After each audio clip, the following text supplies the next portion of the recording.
안녕하세요. 아버님의 무리한 요구로 남편과 이혼까지 하게 된 30대 여성입니다. 남편은 저에게 잔인하다 너무하다 했지만 저도 어쩔 도리가 없었어요.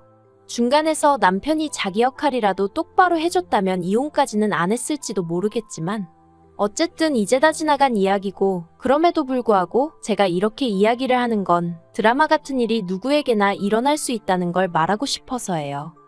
남편하고는 대학교에서 만났어요.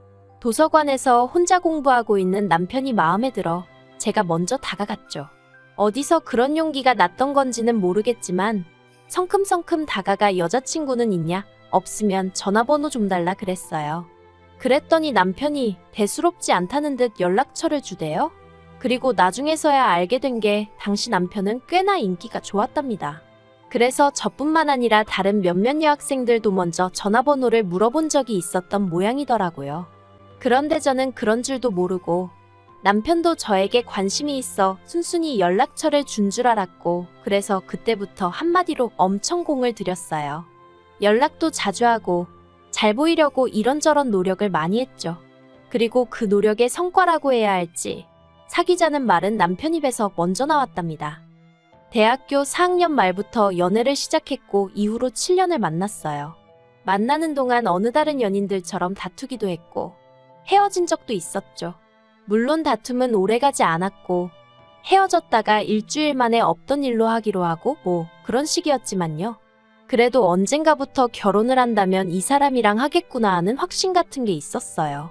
비록 남편의 환경이 마음에 걸리긴 했지만 7년의 세월 동안 서로에게 믿음을 줬고 사랑하고 있었기에 어떤 고난과 시련이 닥치더라도 결국 다 극복해낼 수 있을 거라 믿었으니까요. 남편에 대해서 좀 더 이야기해보자면 남편의 환경, 특히나 가족관계가 무척이나 복잡했어요. 이제 이혼했으니 저와는 남남인 사이고, 그래서 제가 시시콜콜 이야기하는 게 옳은 일인 줄은 모르겠지만 어떻게 보면 남편과 제 갈등의 근원이기도 하니 조심스레 한번 이야기해보겠습니다.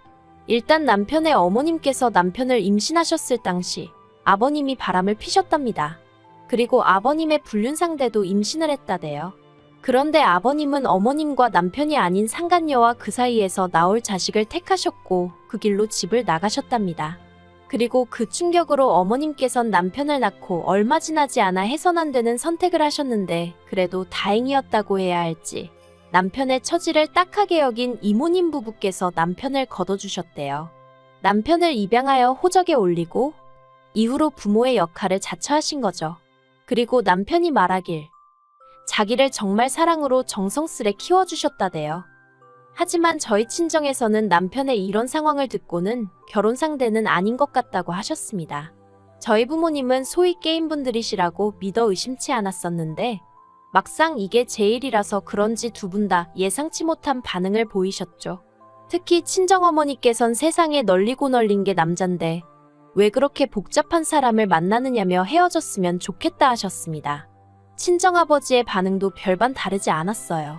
가족관계도 복잡한 데다가 이모님네가 먹고 사는 것도 빠듯하다면 결국 그쪽도 사람이니 저희 남편에게 바라는 게 생길 거고, 그걸 하나둘 들어주다 보면 끝도 없어질 거라며 저더러 그런 걸 다 감당할 자신이 있냐 뭐 그런 식으로 말씀을 하셨거든요. 하지만 저는 그분들은 그럴 분들이 아니라며 저희 친정아버지의 반대를 반대했습니다. 친정어머니한테도 가족관계라는 건 남편이 선택한 것도 아니고 남편의 실수로 만들어진 것도 아닌데 그 책임을 왜 남편에게 묻냐, 불공평하다며 따졌죠. 정말 눈에 뭐가 씌어도 단단히 씌었던 건지 이 세상에 친정부모님만큼 나를 생각해주고 걱정해줄 사람은 없다는 걸 깜빡 잊었었던 모양이에요. 결혼할 때 이모님네한테 따로 받은 지원은 없어요. 남편이 말하길 이만큼 키워주신 것도 감사한데 차마 장가간다 한 푼만 도와달라 소리는 못하겠다 했거든요. 그리고 저는 그런 남편의 입장을 이해해주기로 했습니다. 솔직히 경제적인 부분은 제가 어느 정도는 메워줄 수 있는 능력이 있었으니까요. 참고로 저희 친정아버지는 직원 수 60여 명의 사업체를 운영하고 계셨고 그 회사는 제가 물려받기로 되어 있었어요. 아무튼 그렇게 신혼살림은 제가 원래 살고 있던 아파트에서 시작을 했고 이후로는 한동안 크게 특별할 것 없는 무난하지만 행복한 하루하루를 그려나갔습니다. 그런데 결혼한 지 1년 만에 남편이 회사를 관두면서 상황은 제가 예상치 못한 방향으로 흘러가기 시작했네요. 남편은 제약회사 영업사원이었는데 사실 대학교를 졸업하던 당시만 하더라도 남편의 목표는 이쪽이 아니었어요. 하지만 아무리 노력해도 나오지 않는 어학 성적 때문에 애시당초 지원할 수 있는 회사가 많이 없었죠. 그리고 그나마 지원한 몇 개 안 되는 회사에서도 긍정적인 연락은 오지 않았고요. 그래서 어쩔 수 없이 대학 졸업 2년 만에 지금의 제약회사에 들어갔던 건데 적성에 안 맞는다며 그때부터 힘들어했던 게 사실이에요. 그리고 그럴 때마다 저는 남편에게 지금도 늦지 않았으니 다른 분야에 도전해봐라, 뭔가 배워봐라, 나름대로 이런저런 조언을 건넸는데 남편은 제 말을 그다지 귀담아 듣는 것 같지는 않더라고요. 그래서 저도 자기 나름대로 생각이 있으니 저러겠지 했는데 결혼하고 정말 1년 만에 저랑 상의도 없이 하루아침에 회사를 박차고 나온 거였죠. 황당해서 앞으로 어쩔 생각이냐 물었습니다. 이직을 할 생각이면 이직할 곳을 알아놓고 관둬야지. 아무 계획도 없이 그렇게 내키는 대로 행동하면 어쩌냐고. 당신은 이제 총각이 아니고 나와 같이 이 가정을 꾸려나가야 하는 가장이라고 화도 냈네요. 하지만 남편은 묵묵부답. 그렇게 저희는 결혼하고 처음 크게 다투고 서로 실망하고 그때부터 한마디도 나누지 않았어요. 서로를 마치 투명인간처럼 대했다고 할까요? 처음엔 솔직히 너무 불편하고 그냥 져줄까 싶기도 했는데 아무리 따져봐도 남편이 경솔했단 생각밖에 들지 않아 도저히 져줄 수는 없겠더라고요. 그리고 결국 일주일째 되던 날인가 평소처럼 출근하던 저를 남편이 붙잡더니 잠깐 얘기 좀 하자대요. 그렇게 식탁에 마주 앉고 남편이 잠깐 저를 바라보더니 솔직히 말하겠답니다. 자긴 원래 성격이 내성적이기도 하고 그래서 영업일을 하는 동안 정말 죽을 맛이었대요. 사장님 딸로 일평생 살아온 저는 모를 거라면서 사람들한테 이리 치이고 저리 치이고 거절당하면서 얼마나 상처를 받았는지 모른다나요. 그러면서 저더러 왜 자기를 이해해주지 않냐고 서운하다 하는데 남편의 주눅든 모습을 보고 있으니 왠지 미안하기도 하고 그래서 남편에게 물었습니다. 난 단지 앞으로 당신이 뭘 할 건지 그 계획이 궁금한 것뿐이라고요. 그랬더니 남편이 그래서 말인데라며 말문을 열더니 혹시 장인어른 회사에서 내가 일할 수는 없을까 하고 묻는 거예요. 솔직히 정말 그 말만은 안 했으면 했습니다. 남편하고 한 회사를 다닌다는 거 그것도 제가 상사고 남편이 부하 직원으로 정말 내키지 않는 그림이었거든요. 물론 그렇다고 남편이 제 상사가 되는 것도 당연히 싫었고요. 우리가 아무리 부부라지만 각자의 영역이 필요하다 생각했기에 남편이 그간 힘들어하는 걸 알면서도 친정아버지 회사 이야기는 하지 않았던 건 다 그런 이유가 있어서였는데 답답하고 속상하고 마음이 복잡하대요. 하지만 남편이 이후로도 몇 번이나 어찌나 간곡하게 부탁을 하던지 저는 도무지 남편을 더는 모른 척할 수가 없었고 그래서 조심스레 친정아버지께 혹시 남편이 와서 일할 자리가 있을지 여쭙습니다. 그리고 제 이야기를 듣곤 친정아버지 또한 꽤나 불편해하셨어요. 한 집안의 가장이란 사람이 혼자 어떻게든 방법을 찾으려고 해야지 와이프한테 징징거리는 게 말이나 되냐면서요. 그리고 저는 그런 친정아버지 앞에서 아무런 대꾸도 할 수 없었습니다. 솔직히 저도 같은 마음이었으니까요. 하지만 그래도 결국 친정아버지가 한 자리 마련해 주셨어요. 대신 다른 직원들하고 똑같이 바닥부터 올라오라고 다른 직원들하고 마찬가지로 일 못하고 성과 안 나오면 바로 해고하겠다는 말씀과 함께 말이죠. 그리고 그나마 다행히도 남편은 회사 내에서 크고 작은 구설수에 오르내리는 일 없이 묵묵히 맡은 바를 잘 해내주었습니다. 그래서 언젠가부턴 저도 언젠가 아버지께 완전히 회사를 물려받으면 남편과 함께 사업을 키워봐야겠다 하는 나름의 청사진도 그리게 되대요. 그런데 왜 좋은 일은 꼭 나쁜 일하고 같이 오는 건지 그렇게 저희가 결혼한 지 3년째 되던 해였습니다. 이모님 생신이었고 그래서 남편과 함께 이모님 댁을 찾았는데 이모님 표정이 왜인지 하루 종일 어둡기만 하더라고요. 그리고 그건 이모부님도 마찬가지셨습니다. 그래서 참다 못한 제가 저희한테 무슨 하실 말씀이라도 있으신 거냐 물었더니 한숨을 깊게 내뱉으시고는 남편의 아버님한테 연락이 왔답니다. 저는 처음에 제가 뭘 잘못 들은 줄 알았어요. 그래서 누구요? 하고 되물으니 맞게 들었다고 어머님과 남편을 버리고 상간녀와 그 자식을 따라 나가셨던 아버님한테 전화가 왔었다고요. 저도 저였지만 남편을 바라보니 얼굴이 허옇게 질려 있었습니다. 그리고 이후로는 솔직히 무슨 이야기가 오갔는지 기억도 잘 나지 않아요. 이모님하고 이모부님은 복잡한 표정을 하고 계셨고 남편 또한 그 속내를 읽기 어려운 얼굴을 하고 있었으니까요. 그리고 저는 그 세 사람의 비할 바는 아니었지만 그래도 역시나 놀랐던 게 사실입니다. 그래서 그냥 음식도 입으로 들어가는지 코로 들어가는지도 모르겠고 정말 정신이 하나도 없이 있다가 집에 왔어요. 그리고 며칠 뒤 남편이 아버님과 만나기로 했다며 나갔다 왔는데 이후로 정말 몇 날 며칠에 말 그대로 죽상을 하고 있더라고요. 그래서 보다 못한 제가 도대체 무슨 일이냐고 물었더니 그제서야 한다는 말이 아버님이 대장암이시래요. 그러면서 하나밖에 없는 아들 생각이 나서 찾아왔다며 지금부터라도 같이 살자 하시더랍니다. 어이가 없어서 어떻게 그러실 수가 있냐고 제가 화를 냈어요. 당신 태어날 때 옆에 계셔주시지도 않으셨다면서 이모님한테 양육비 한번 보내주신 적 없으시다면서 갑자기 이제 와서 왜 그러시는 거냐니까 상간녀하고는 진작에 이혼했고 상간녀와의 사이에서 낳은 애도 상간녀가 데려가 버려서 연락이 안 닿는다더랍니다. 그리고는 솔직히 그쪽에는 별로 정이 없었고 마음속으로는 늘 돌아가신 어머님과 저희 남편에 대한 미안함과 그리움 뿐이었다나요. 듣는 내내 어이가 없어서 남편한테 당신은 그 말을 믿는 거냐니까. 자기도 모르겠대요. 그리고 일단 당장은 편찮으시다 하니 뭐 하나 제대로 따지고 들 수도 없다면서? 그래서 제가 나는 화가 난다 했어요. 버릴 땐 언제고 이제 와서 아쉬우니 당신을 찾아오셨는가 본데 정말 이해가 안 된다 했죠. 그런데 그때 남편이 그래도 사람이 암이라는데 저더러 말 좀 조심하랍니다. 어이가 없더라고요.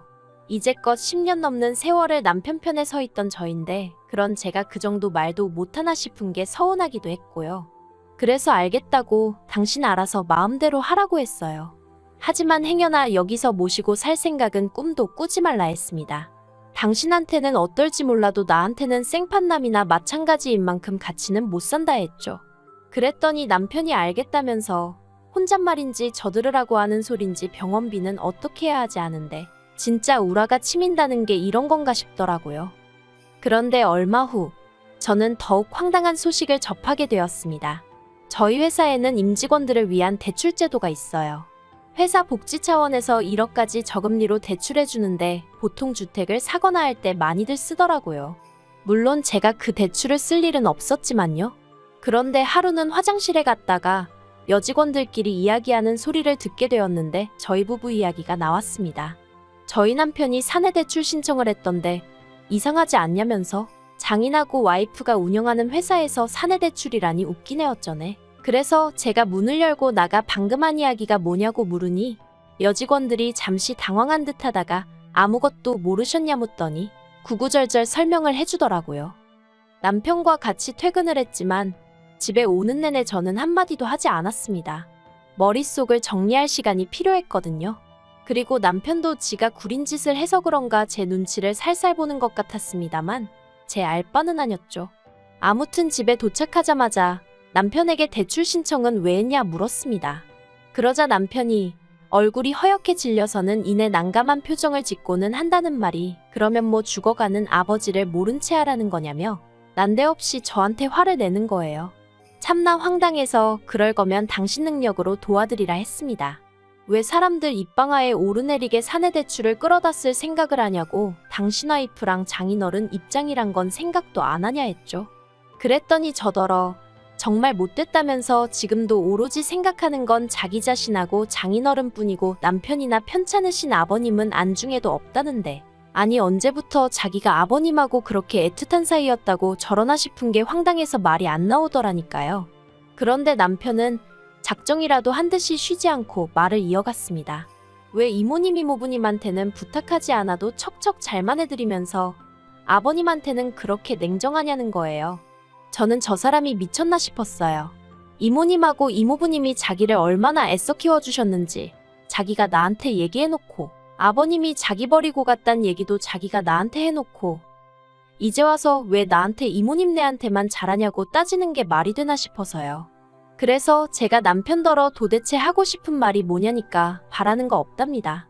그냥 해달라는 1억만 좀 해줬으면 좋겠대요. 그걸로 치료받고 어디 방 한 칸이라도 마련해서 사시게 해드리고 싶답니다. 그러면서 그 돈을 저한테 해달라는데 제가 너무너무 속 터져서 당신 정말 제정신이냐니까. 그래도 자기한텐 하나뿐인 아버지인데 모른 척은 못하겠답니다. 마음 같아선 모시고 오고 싶지만 그건 제가 죽었다 깨어나도 안 된다 하니 어쩌겠냐면서 저더러 저도 좀 양보를 하고 남의 입장도 생각 좀 해버릇하라나요. 저는 도무지 끓어오르는 화를 주체할 수가 없었고 그래서 남편더러 아버님인지 나인지 둘 중 한 사람만 선택하라 했어요. 그랬더니 남편이 갑자기 그건 또 무슨 소리냐면서 짜증을 내길래 나는 도저히 당신이 이해가 안 된다 했죠. 그리고 말이 나왔으니 말이지만 솔직히 처자식 버리고 도망갔던 사람이 내 아버님이라는 것도 너무 싫다 어디 가서 말도 못하겠다 했어요. 그나마 연락이 닿지 않는다니까 모른 채 살았다니까 남편은 그런 아버지 밑에서 자라지 않았으니 다행이다 싶어 계속 연애했고 결혼까지 한 거지. 만약에 그런 아버님 밑에서 줄곧 자란 사람이었다면 연애는 몰라도 결혼은 절대 하지 않았을 테니까요. 아무튼 남편은 둘 중 한 사람만 택하라는 제 말에 끝까지 제대로 된 답을 내놓지 못했고 그래서 저는 결국 남편과 이혼을 결심했습니다. 남편더러 효심이 끌어올라 주체가 안 되는 모양인데 그럼 어쩌겠냐고 아버님한테 가서 살아야 하지 않겠냐 했죠. 그리고는 빠른 시일 내에 정리할 거 정리해서 내 집에서 나가달라 했습니다. 회사도 당장 내일부턴 출근하지 말라고 했죠. 그리고 남편은 남편대로 그렇게 일순간에 마음 정리하고 돌아선 저에게 놀라기도 했고 자기 말로는 너무 무섭더라나요. 그래서 저희는 순식간에 이혼 서류에 도장 찍고 그렇게 남남이 되었어요. 10년 세월이 무색하리만큼 정말 모든 게 빠르게 진행되었죠. 이모님과 이모부님은 무척이나 안타까워하시며 어떻게든 제 마음을 돌리려고 애를 쓰셨지만 보시다시피 잘 안 됐어요. 남편이 더 이상 이모님 내외의 말을 귀담아 듣지 않고 오로지 아버님 한 분만 바라봤으니까요. 그리고 그런 남편을 앞장 세우고 아버님은 나날이 더 기고만장해지셔서 이모님에게 소식을 전해 듣기론 내 자식한테 부모 행세하며 효도받지 않았냐고 그거 다 토해내라 그런 말씀까지 들으셨답니다. 정말 아무리 남편을 세상에 있게 해주신 분이라지만 인간 말종이 따로 없다 싶었다니까요. 그런데 왜 모두가 보는 걸 남편만 못 보고 저렇게 돼버린 건지 그래도 함께한 세월이 있어서 그런가 그런 남편을 생각하면 마음이 좋진 않아요. 그래도 어쩌겠어요. 이제 다 끝난 사이인걸. 그저 아버님한테 너무 뜯기지만 않으면 다행이겠다 싶네요.